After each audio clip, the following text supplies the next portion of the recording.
नमस्कार, मैं ज्ञानदेव मणि त्रिपाठी, प्राचार्य Maitreya college of education and management, Hajipur, Bihar, NIOS के DLED कार्यक्रम में आप सबका स्वागत करता हूं, अभिनंदन करता हूं। आज हम पाठ्यक्रम 503 ब्लॉक 1 इकाई 1 अर्थात भाषा के सामाजिक आयाम विषय पर बातचीत करने जा रहे हैं। इस विषय पर बातचीत करने के लिए विषय विशेषज्ञ के रूप में हमारे साथ हैं प्रोफेसर निरंजन सहाय। आपका स्वागत है इस कार्यक्रम में निरंजन सहाय जी। निरंजन सहाय जी हिंदी विभाग, महात्मा गांधी काशी विद्यापीठ में प्रोफेसर हैं और भाषा संबंधी कई कार्यों में आप लगातार काम करते रहे हैं। विशेष करके भाषा और शिक्षा को लेकर आपने कई महत्वपूर्ण काम किए हैं। आज का जो विषय है भाषा के सामाजिक आयाम, वास्तव में एक सामान्य सी समझ यह बनी हुई है कि भाषा सिर्फ अभिव्यक्ति का साधन है। लेकिन भाषा से क्या सिर्फ अभिव्यक्ति का साधन है? क्या भाषा सिर्फ परीक्षा पास करने या व्याकरण का पर्याय है?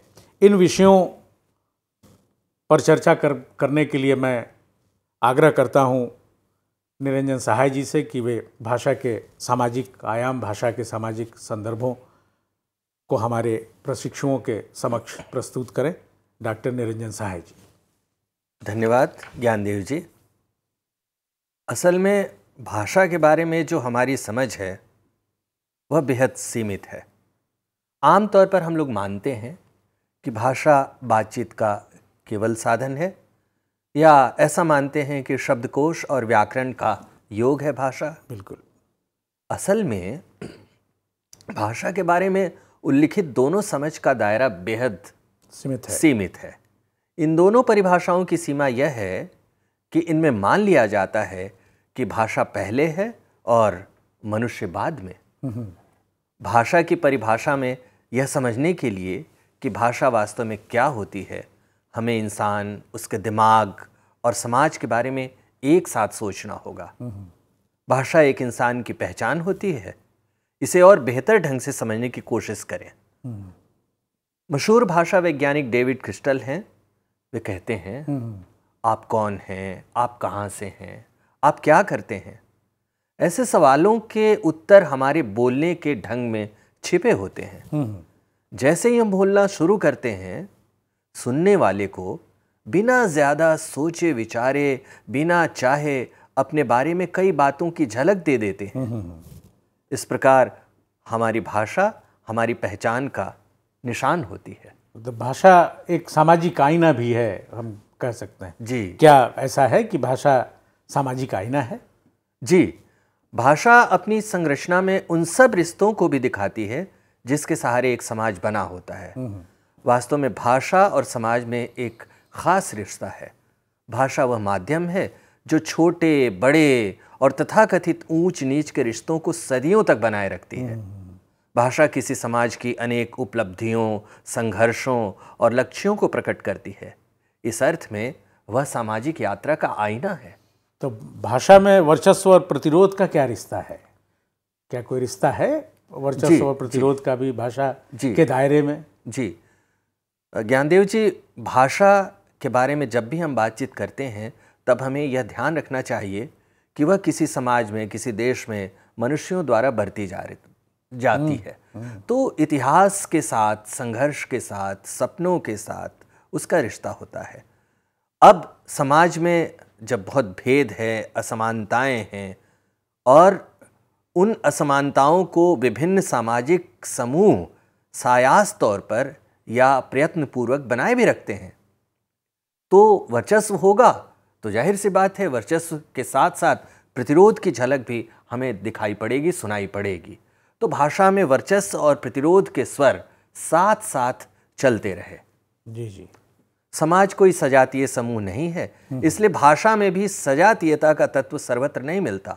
भाषाओं का सीखा जाना सामाजिक सांस्कृतिक संदर्भों में होता है।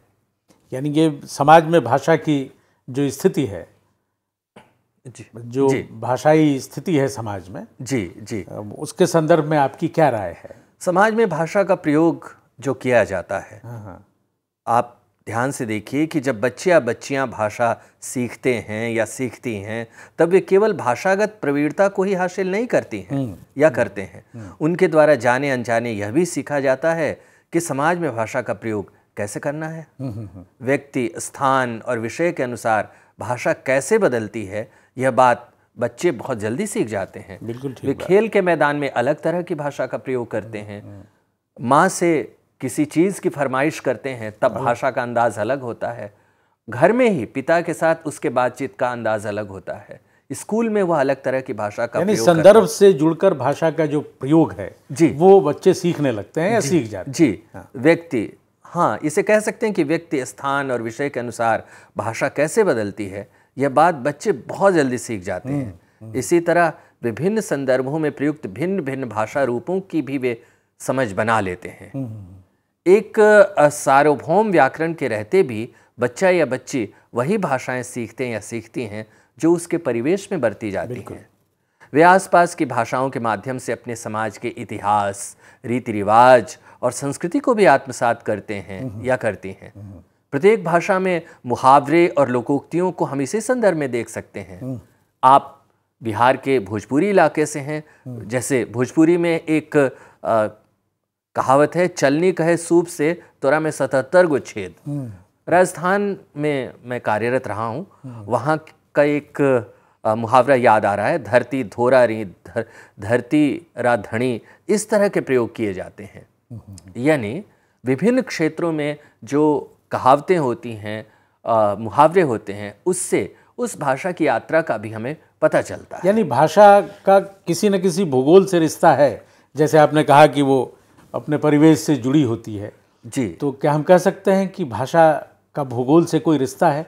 भूगोल केवल एक विषय के रूप में नहीं, विषय के रूप में तो भूगोल से रिश्ता है ही जी। भूगोल में कह रहा हूँ उस भूभाग से, उस जनसंख्या से जो मिलकर एक भूगोल का निर्माण करते हैं। एक विषय भूगोल नहीं, बल्कि भूगोल जो एक वृहद क्षेत्र है जहाँ रहने वाली जनसंख्या है, जहाँ कुछ लोकाचार हैं, जहाँ का लोक रंग है, जहाँ कुछ लोक उत्सव हैं, जहाँ हो सकता है कि एक से अधिक भाषाएं हैं।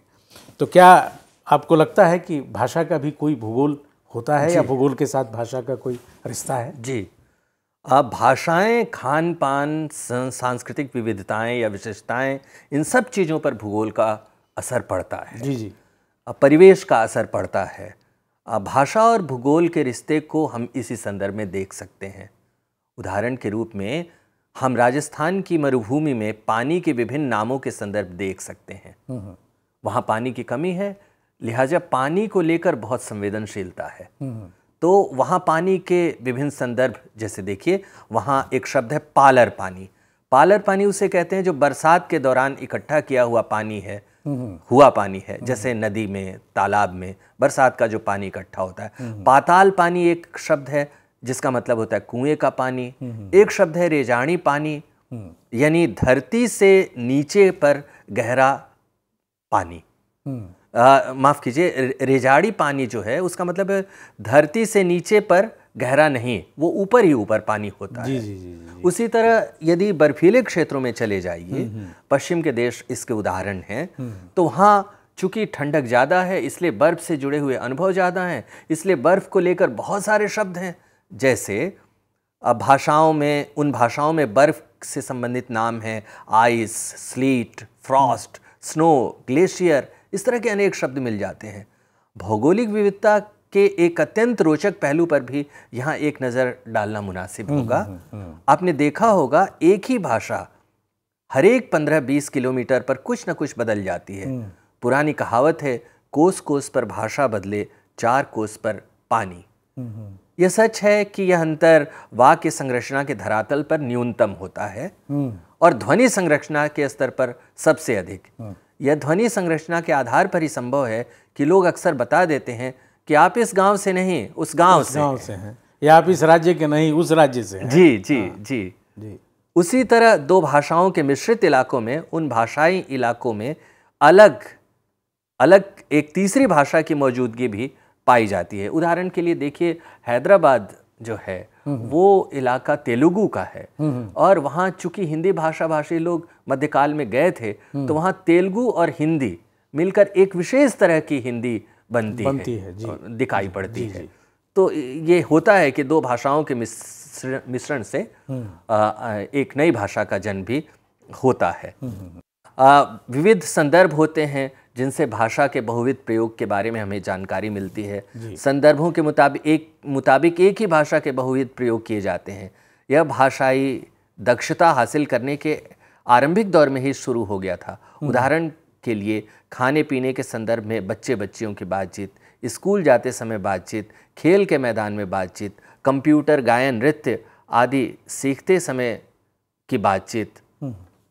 यह जो विविधता है भाषा की, या विभिन्न संदर्भों में भाषा की जो चर्चा आप कर रहे हैं, उसमें आजकल एक बहुत ही महत्वपूर्ण मुद्दा है जेंडर का। भाषा और जेंडर को लेके बहस चल रही है और ये कहा जा रहा है कि भारत की जो भाषाएं हैं उसमें यह प्रश्न बहुत साफ साफ दिखाई देता है, या एक तरह से जेंडर को लेके जो भाषाई नज़रिया है वो बहुत साफ दिखता है। वैसे ही जैसे आपने प्रतिरोध और वर्चस्व की जब बात की थी, तो ये भी कि भारत की चाहे जो भी भाषा हो उसके अलग अलग वर्गों द्वारा बरती जाने वाली भाषा में अंतर देखा जा सकता है। तो यह जो भाषा और जेंडर का जो रिश्ता है, या जिस तरह का रिश्ता भी दिखाई देता है, उसके बारे में भी आप हमारे प्रशिक्षुओं को कुछ बताते तो अच्छा होता। जी, बहुत सुंदर सवाल है। आरंभ में ही यह बातचीत हुई थी और आपने अभी जिक्र भी किया कि भाषा में वर्चस्व की प्रवृत्तियां भी नज़र आती हैं, और जब वर्चस्व है तो प्रतिरोध भी है। भाषा और जेंडर का मसला भी ऐसा ही है। आप ध्यान से देखिए, कक्षाओं में हमारे अध्यापक या अध्यापिकाएं जब जाती हैं तो उनके विशेषण कौन से होते हैं। यद्यपि कक्षा में छात्र और छात्राएं दोनों हैं, फिर भी उनके विशेषण में छात्र ही होता है। या प्रार्थना सभा में या और भी स्थल पर या किसी सभा में जब हम जाते हैं, या समाज के जितने भी आयाम होते हैं, तो उसमें पुरुष को संबोधित किया जाता है, स्त्री को उसमें शामिल मान लिया जाता है। और कई बार हम ये जिद करते हैं कि छात्र में छात्राएं भी शामिल हैं। जी, और ये कहा जाए कि नहीं, छात्रा में छात्र शामिल हैं, तो यह हमें स्वीकार्य नहीं है। जी, लेकिन हम मान लेते हैं कि छात्र में छात्राएं शामिल हैं। जी। असल में व्याकरण निर्माण पर या व्याकरण के नियमों के निर्माण पर समाज के परिवेश का असर पड़ना स्वाभाविक है। जो आप उल्लेख कर रहे थे उसे एक शेष नियम कहा जाता है। तो एक शेष नियम यानी एक में शामिल है, तो यह व्याकरण के निर्माण में इस तरह की बात नजर आती है जिसमें पुरुष वर्चस्व दिखाई पड़ता है। असल में भाषा निर्माण की प्रक्रिया में सामाजिक सांस्कृतिक भेदभाव की प्रवृत्तियों का असर पड़ना स्वाभाविक है। किसी भी सभ्यता के निर्माण में हम जानते हैं, किसी भी सभ्यता के निर्माण में स्त्री पुरुष दोनों की समान भूमिका होती है, लेकिन पुरुष वर्चस्व की भाषाई मौजूदगी बहुत आसानी से दिख जाती है। अब कुछ शब्दों को देखिए। विभिन्न भाषाओं में अनेक ऐसे शब्द आपको मिल जाएंगे जिनके स्त्रीलिंग रूप नहीं है। अंग्रेजी के उदाहरण देखिए, जैसे एक शब्द है मैन पावर, यानी श्रम शक्ति। अब जानते हैं कि श्रम तो स्त्री पुरुष दोनों ही करते हैं, लेकिन है मैन पावर है। उसी तरह पांडुलिपि, हमारे पढ़ने लिखने की दुनिया में पांडुलिपि जो है उसके लिए जो अंग्रेजी में शब्द है मैनस्क्रिप्ट। महिला लेखिका भी जो लिख रही है तो मैनस्क्रिप्ट ही है, मैन्यूस्क्रिप्ट जिसको कहते हैं। उसी तरह साहस के लिए शब्द है मैनफुली, श्रम के घंटे के लिए मैन आवर कहते हैं, और प्रबंध करने को हम मैनेज कहते हैं। यानी स्त्रीलिंग प्रतिरूप है ही। चेयरमैन ही हो सकता है, चेयर वुमेन नहीं हो सकता। जी। जब होगा तो चेयरमैन ही होगा। अब चेयरपर्सन होने लगा। जी। पश्चिम में इसके लिए आंदोलन हुए। हिंदी में भी कुछ शब्दों को देख सकते हैं जिनके स्त्रीलिंग रूप नहीं है। जैसे राष्ट्रपति है, सभापति है, कुलपति है, किसान है, आचार्य है, मर्दाना है। ये ऐसे शब्द हैं जिनके स्त्रीलिंग प्रतिरूप नहीं है। ये एक चर्चा हुई ही आपसे कि किस तरह से सार्वजनिक स्थानों पर पुरुष वर्चस्व वाली भाषा का ही हम प्रयोग में लाते हैं। जैसे गोष्ठी के समय, पाठ्य पुस्तकों में जो हमारा संबोधन होता है उसमें भी, स्कूलों में भी। जी। भाषा और वर्ग का भी कोई रिश्ता है क्या? मतलब जी। जो भाषा और वर्ग की बात हम करते हैं, जी, क्योंकि ये झलक मिल रही है कि यदि वर्चस्व और प्रतिरोध की बात है तो वर्ग आधारित भी कुछ भाव भाषा के साथ जरूर जुड़े हुए होंगे। जी। तो थोड़ी चर्चा हम इस पर भी करें तो बेहतर हो कि भाषा और वर्ग का क्या रिश्ता है? बहुत बहुत सुंदर पहलू की ओर आपने ध्यान दिलाया। असल में समाज में यदि वर्ग है तो भाषा में भी उसकी मौजूदगी दिखाई पड़ेगी। व्याकरण और शब्दकोश के अनुसार समान नियमों के बावजूद समाज में जारी वर्गीय भेदभाव के मुताबिक भाषा प्रयोग, साहित्य निर्माण, मिथक निर्माण, लोकोक्ति, मुहावरे आदि में वर्गीय फर्क के अनुसार अंतर आ जाता है। जैसे साहित्यिक कहानियाँ आप सुनिए तो उसमें स्त्रियों का चित्रण किस तरह से है, मिथक जो हमारे बनाए गए हैं जी उसमें स्त्रियाँ किस रूप में आती हैं, जो लोकोक्तियाँ हैं, जो मुहावरे हैं, उसमें आप हर जगह पुरुष वर्चस्व की गूंज देखते ही हैं। लेकिन चूंकि वर्ग पर हम लोग बात कर रहे हैं इसलिए जो अभी भाषा की अधुनातन तकनीक है उसमें इस बात की बार बार ताकीद की जाती है कि जाति आधारित मुहावरे और लोकोक्ति का प्रयोग नहीं करें। हम सभी जिन समाजों से आते हैं उनमें जाति आधारित मुहावरे और लोकोक्तियों का प्रयोग किया जाता है। असल में यह वर्गीय चेतना का ही असर है। भाषा के सामाजिक आयाम पर अत्यंत महत्वपूर्ण काम करने वाले एक शिक्षा शास्त्री हैं पाउलो फ्रेरे। तो पाउलो फ्रेरे ने कहा है कि भाषाओं का उपयोग वर्चस्ववादी समूह के हितों की रक्षा करने के लिए भी किया जाता है। यानी ऐसे साहित्य का निर्माण होगा जिसमें वर्गीय भेदभाव को बरकरार रखने की स्थितियां दिखाई पड़ती हैं। वर्गीय भेदभाव के कुछ व्यावहारिक रूपों को परखने के लिए आइए कुछ शब्द युग्मों को देखें। बिल्कुल बिल्कुल। अब देखिए व्याकरण के समान नियम है। हाँ। जैसे क्रिया का उपयोग देखिए। अब चूंकि आर्थिक स्थिति एक चपरासी की और एक कुलपति की अलग है, अलग अलग वर्ग है। एक सम्भ्रांत तबके से आता है, दूसरा जो श्रम करने वाला तबका है, मतलब शारीरिक श्रम करने वाला तबका है, उस वर्ग से आता है जिसे कई बार मार्क्सवादी शब्दावली में सर्वहारा कहते हैं। क्रिया का प्रयोग देखिए, हम कहते हैं चपरासी जा रहा है, लेकिन कुलपति के बारे में कहते हैं कुलपति जा रहे हैं। उसी तरह से सर्वनाम का उदाहरण देखिए, वह चपरासी था लेकिन वे कुलपति थे। उसी तरह संज्ञा का उदाहरण देखिए, वह चपरासी का बेटा है, वे कुलपति के बेटे हैं।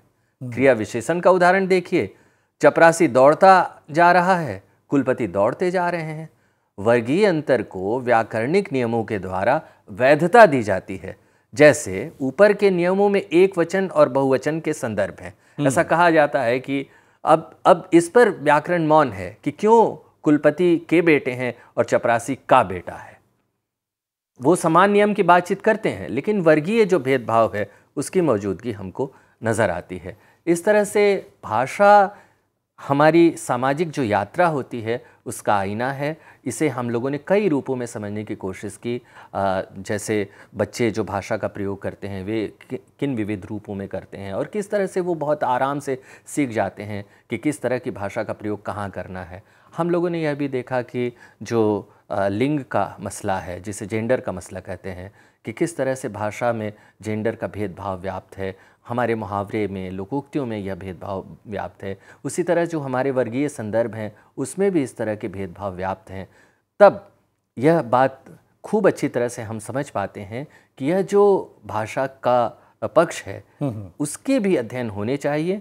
और इसीलिए अब जो भाषा के अध्ययन हो रहे हैं उसमें केवल व्याकरण की समझ या साहित्यिक समझ ही नहीं, उन समझों को भी समझ का हिस्सा बनाया जा रहा है जिसमें भाषा के सामाजिक रूप को समझाया जाए, यानी भेदभाव को, वर्चस्व को, प्रतिरोध को, इस तरह के जो मुद्दे हो सकते हैं उनको भी समझने का प्रयास किया जाए। यानी आपके कहने का तात्पर्य यह है कि एक बच्चा जो भाषा सीख रहा है आपके पास, हमारे शिक्षकों के पास, ये सभी प्रारंभिक विद्यालयों से जुड़े हुए शिक्षक हैं, एक तरह से जिनकी जिम्मेवारी भाषा सिखाने की होती है, विशेष करके जो पहली भाषा है, सीखी हुई पहली भाषा, मातृभाषाओं के अलग जो पहली सीखी हुई भाषा है, जिसके बहुत सारे कौशलों में से कुछ कौशल आपके पास हो भी सकते हैं, नहीं भी होते हैं। जैसे मातृभाषाओं के साथ सुविधा यह है कि आप दो कौशल लेके आते हैं, बोलना और सुनना। विद्यालयों में लिखना और पढ़ना जानना होता है, लेकिन जो सीखी हुई भाषा होती है तो उसके लिए तो सभी कौशल आपको स्कूल में ही सीखने पड़ते हैं। तो ऐसे में यह जो भाषा का सामाजिक परिदृश्य है या जो इसके सामाजिक आयाम है वो निश्चित तौर पर बच्चों के भाषा सीखने की प्रक्रिया को प्रभावित करते हैं। जी, आपने जैसे जेंडर और भाषा की बात की, बहुत सतर्क होकर इस तरह की भाषा रची गई थी या जो मन आपका था पुरुष प्रधान मन, उसके कारण, और ये दुनिया भर में हो रहा था, ऐसा नहीं है कि सिर्फ हिंदुस्तान में और हिंदी के साथ या संस्कृत के साथ हो रहा था, यह दुनिया भर की भाषाओं के साथ मुझे लगता है कि इस तरह की स्थिति देखने को मिलेगी जी। लेकिन आज मुझे लगता है कि सतर्कता इस पर बढ़ी है और हमें सतर्क होने की आवश्यकता है, विशेष करके जब हम भाषा की कक्षा में हों तो या भाषा की किसी पाठ्यपुस्तक का उपयोग कर रहे हों, तो एक शिक्षक होने के नाते हमारा दृष्टिकोण निश्चित तौर पर अब बदलना चाहिए, हमारा नज़रिया बदलना चाहिए और हमें ऐसे उदाहरणों की ओर ध्यान देना चाहिए, चपरासी का बेटा और कुलपति के बेटे, या और भी कई उदाहरण हैं हमारी पाठ्यपुस्तकों में विशेष करके जो जी। अब भूगोल है, भेदभाव है, किसी भी तरह का भेदभाव है या विशेषताएं हैं, उन सबों का ध्यान रखने से होता यह है कि जो हमारा सार्वजनिक व्यवहार है कक्षा में, वह एक संवेदनशील नज़रिए से निर्मित होता है। और यदि ये भेदभाव अनजाने ही, कई बार ऐसा होता है कि हम लोग आपसी बातचीत में जो मुहावरे का प्रयोग करते हैं, कहावतों का प्रयोग करते हैं, उसमें अनेक तरह के भेदभाव दिखाई पड़ते हैं। तो उनके प्रति सावधानी बरतनी चाहिए, या कक्षा में यदि लड़कियां बैठी हों तो उन्हें भी संबोधन का अधिकार प्राप्त है, इस बात को ध्यान में रखना चाहिए। उन्हें कहीं ऐसा न लगे कि उनके साथ भेदभाव किया जा रहा है।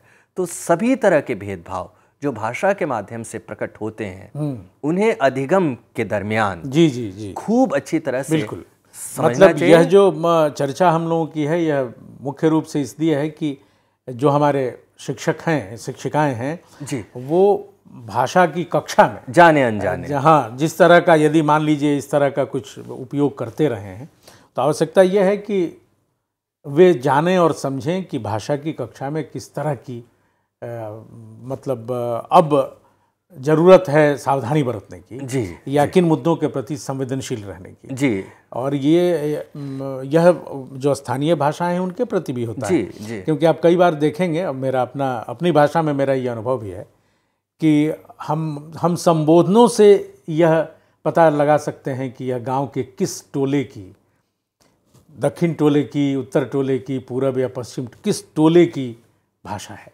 जी।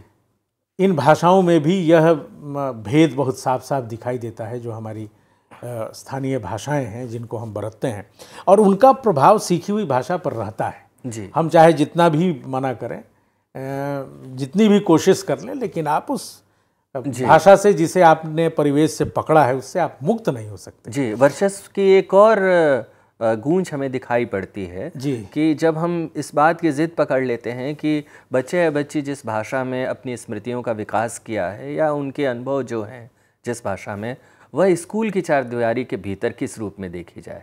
आप आमतौर पर देखते होंगे कि वह अपनी भाषा जब लेकर आता है तो इस स्कूल में जो पहले से भाषा है, जो मानक भाषा जिसमें कहते हैं, जो पढ़ने लिखने की भाषा है, उस भाषा का एक वर्चस्ववादी रूप उभर कर आता है। और जो बोलियां होती हैं, जो घर से लेकर आई हुई भाषा होती है, जिसमें व्याकरणिक नियमों का पालन है, तमाम तरह की बातें हैं, सब कुछ है जी। लेकिन उसके प्रति जो आग्रह होता है हमारे स्कूल के परिसरों में, वह बहुत ही असंवेदनशील होता है। इससे हमारे जो छोटे बच्चे होते हैं या बच्चियां होती हैं, उनके मन के टूटने का खतरा रहता है। वह भी वर्चस्व और प्रतिरोध का ही एक उदाहरण है, जो मानकीकृत भाषा बनाम बोली का जो मसला है।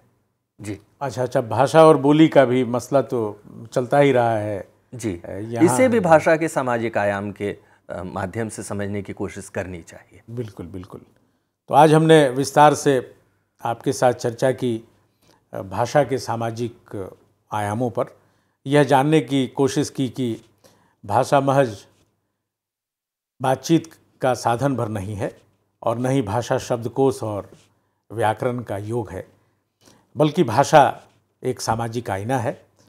भाषा में वर्चस्व और प्रतिरोध की अनुगूंज हम बड़े आराम से सुन सकते हैं, और समाज में भाषा की जो स्थिति है जिसका प्रतिबिंबन हमारे विद्यालयों में होता है, उसे भी हमने जाना और उसे हमने भाषा के भूगोल के संदर्भ में निरंजन सहाय जी के माध्यम से समझने की कोशिश की। दो महत्वपूर्ण बातें जिस पर डॉक्टर सहाय ने अभी आपके साथ चर्चा की, भाषा और जेंडर का मुद्दा जो कई बार जिसकी हम अनदेखी कर देते हैं या जिस पर ध्यान नहीं देते, और भाषा और वर्ग की जो भूमिका है, आपका बहुत बहुत आभार निरंजन सहाय जी, इतनी बोधगम्य और सहज सरल भाषा में इतनी गंभीर जानकारी देने के लिए। आप सबका भी बहुत बहुत आभार, धन्यवाद, नमस्कार। नमस्कार।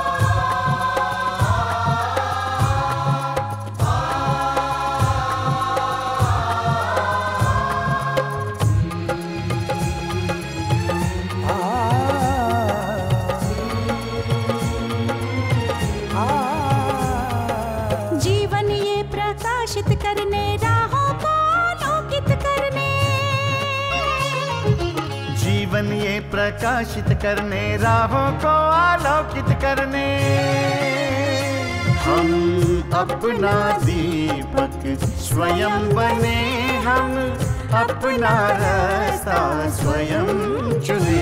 हम अपना दीपक स्वयं बने, हम अपना रास्ता स्वयं चुने। जीवन ये प्रकाशित करने, राहों को आलोकित करने।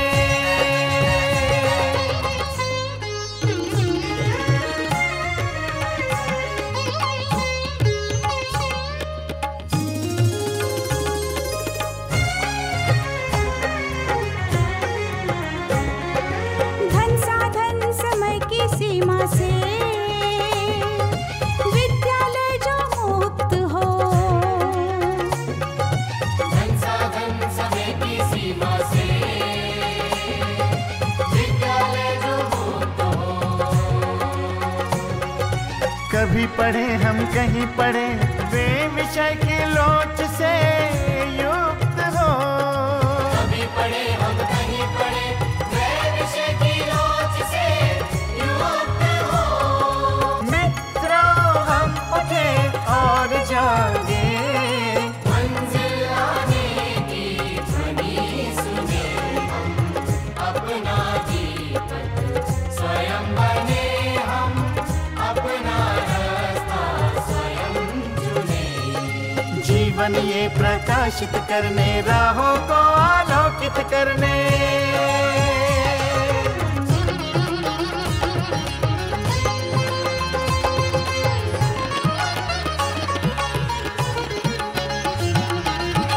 राष्ट्रीय मुक्त विद्यालय का है द्वार खुला सबकी खातिर। शिक्षा परीक्षा का अवसर एक बार ही क्यों मिलता फिर। शिक्षा और परीक्षा का अवसर एक बार ही क्यों